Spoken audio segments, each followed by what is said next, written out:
मित्रांनो, 18 दिवसाच्या प्रतीक्षेनंतर अखेर निकाल लागला. राज्याच्या नगरपालिका निवडणुकीत महायुतीने असा काही परफॉर्मन्स दिला आहे की विरोधकांना विचार करण्यासही वेळ मिळाला नाही.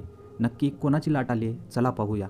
भाजपने 124 जागांसह नंबर 1चे स्थान पटकावलं, तर एकनाथ शिंदेंच्या शिवसेनेने 61 आणि अजितदादांच्या राष्ट्रवादीने 36 नगराध्यक्ष निवडून आणलेत.